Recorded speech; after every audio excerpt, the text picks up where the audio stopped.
Hey. So it's Coach D, your budget coach. Welcome to Talk Tuesday. If you've been here before, welcome back.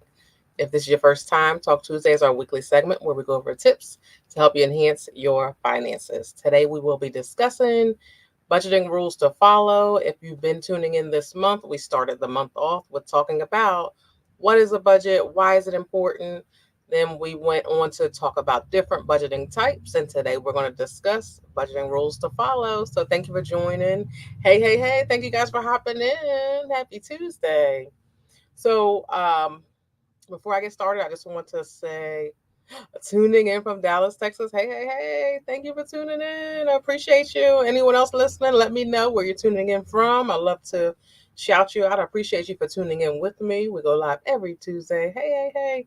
So before we get started, I want to let you know that I didn't introduce myself, I don't believe. I am Coach D. I'm a budget coach, and I help high achieving women reach and exceed their financial goals while still enjoying life in the process. Okay, PA tuning in. Thank you. All right, so I'm going to give you three tips or three budgeting rules to follow. So let's get started.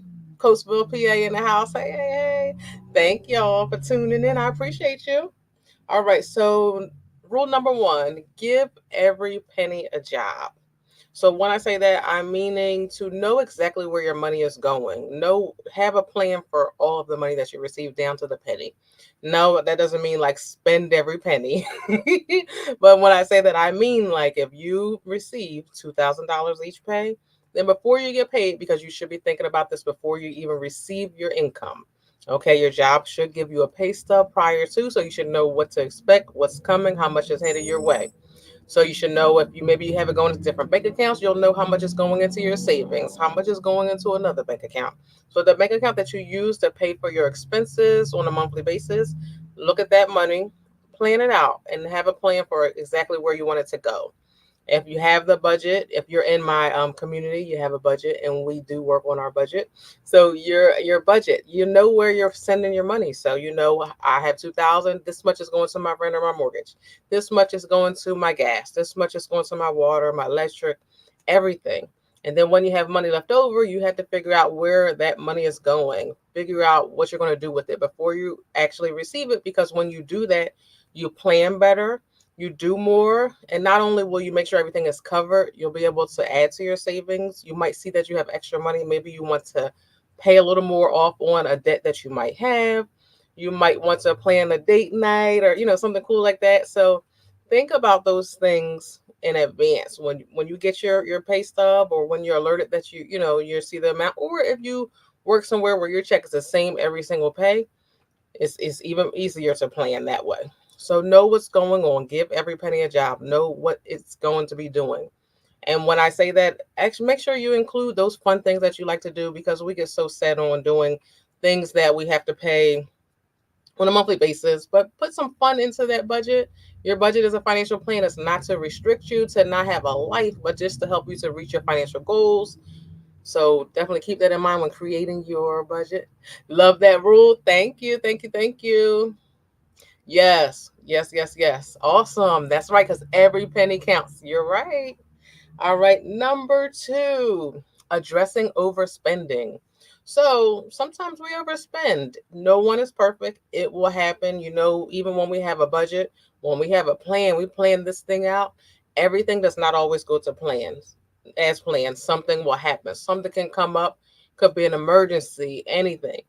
So it will happen when you overspend, even if it's not an emergency. Maybe you plan for this, and then you got with your girlfriends and something came up and like, oh, you know what? Let's hang out. Let's go to the movies, or let's go see something, or go to a show or anything. So then your budget is altered and you overspend in the area that you didn't intend to. Overspending is overspending regardless of the reason. But when you overspend, just address it. Look at your budget. Go in and see that now that I've overspent in this area, what can I pull from this area? How can I fix this? How can I, correct this so that, now I spent extra here. What can I decrease over here? So that you can make sure that your budget still works for the month, but you might just have to cut back on something else. Maybe you can't do something else that you were supposed to do because you overspent in another area. But don't be the person that overspends on something and then you're like, well, I'll try again next month. I'm not going to, kick it with this budget right now because I've already overspent. No, once you overspend, your budget is not gone. Take time, sit down, look at it, figure it out so that you can make sure that, you remain on track or get back on track for the remainder of the month. Yes, we need fun sometimes. We need fun a lot of times. But what you can afford to add into your budget, add it into your budget. You know what you can afford because you're looking at your numbers. Eating out. Yes, eating out. That can be costly, but you still should be able to eat out, Just maybe you can't eat out as much as you would like to, but review numbers and see how often you actually can go out and eat out and enjoy yourself. Budgeting rule number 3 is embrace your true expenses. So, for instance, like say you have something that you spend, let's say for like buying out lunch at work, let's say you might spend like $100 a week on lunch. And that's just saying 5 days a week, $20. That's being modest. And you need to be mindful of how much that adds up to, but we're not talking about that today. But just being mindful. If you spend $100 on lunch every week, in your budget, when you're creating your budget, put down $400 for the month for eating out for lunch every day. You have to be real with yourself. Embrace your true number. This is what I spend on eating out.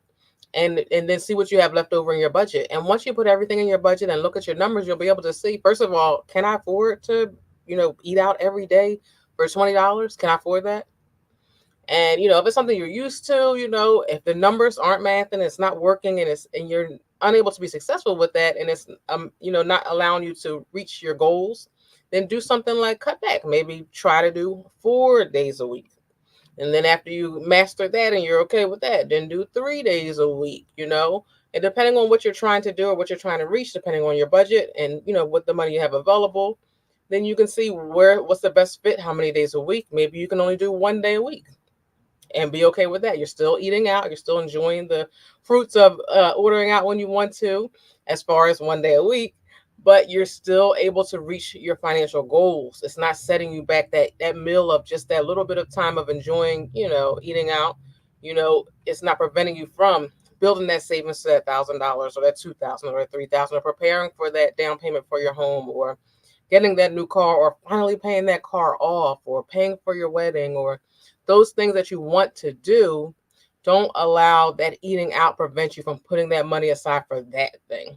So that's what I mean. We're enjoying some now, but we also have to think about the future and what we're working towards. So that's why we need to embrace our true expenses. Number one, if this is what we're doing, we need to put this number in our budget. And after we put it in our budget and really look at it, we need to see, is this something I really can afford? And if you can't afford, then you have to make some changes. See, I cut back with my budget. Thank you, Coach D. You're welcome. You're welcome. Yes, and remember when we cut back, the whole point of our budget. First of all, a budget is a financial plan, but the whole point of it is just so that we can find the balance between enjoying ourselves and sticking to the process to meet our goals. So we don't want it to feel so restricted, but we do want to enjoy ourselves still, and then think about the enjoyment we'll have in our future and be able to do the things that we want to do. So I'm glad that you cut back, but remember, to be pushing it towards your goal. But I'm proud of you. I guess I'm gonna go ahead and cook tacos today because of this chat. Thanks, Coach D. Listen, I'm proud of you. That's right. That's right. That's right. See, you gotta think about it. We gotta think about it. Let's see. And I said I had 3 for you all, but I do have a little bonus one down here. And the bonus one is treat yourself when you reach your financial goals. All right. So we had to keep this in mind too, because we work hard, sometimes the sacrifice of not being able to do everything we want to do. But once we reach that goal, whatever that goal was we were working towards, once you reach it, do something to, treat yourself for that. Now don't go crazy and set yourself back. Let's say you reached a milestone and now you went crazy in another area. Now you you set yourself back. Now enjoy yourself, but don't go crazy. Treat yourself. That's what I mean. But don't go too far until we're set ourselves back. But oh, that's what I'm cooking. Tacos. Yes, for the bonus. That's right. That's right. Yes. So if you have any questions, definitely put them in the chat. I definitely check the comments in here. If you're not subscribed, subscribe. If you're on YouTube, if you're on LinkedIn, thank you for tuning in. I would like to share before we go today that I am actually getting ready to get started on my 6 week intensive, which is titled Elevate and Budget, which is geared towards high achieving women to help you to learn how to actually create that financial plan. We start with setting those goals that you can actually reach. We start with, then we move on to understanding exactly what you have going on with your finances. Then we move into creating that financial plan that can be successful for you. And then we work towards understanding how to, master it, as well as learn how to eliminate debt, learn how to build our savings, and then we finish off with building our consistency. So we get into all of that in 6 short weeks. That's why it's called an intensive. So if that's something you're interested in, you can visit the link to learn more about it. DM me if you want to talk more about it or get on a call and talk about it. But our first call will be on Sunday, August 27th at 8 p.m. Eastern. So if that's something you're interested in, I would love to have you. I have space for 6 women only, as I want it to be, close, so I can make sure that every person is reaching their goals, every person is understanding, every person is getting to what they're trying to get to and where I would like for them to be. So if that's something you're interested in, let me know. But I'll see you all next week. Next week, Talk Tuesday, we will discuss mistakes to avoid with our budget. All right. So I'll see you then. Thank you for tuning in. I hope you all enjoyed it. And question. I'm sorry. See, I'm just talking. I wasn't paying attention to the question. When's the last day to register? All right. So the last day to register would be that same day.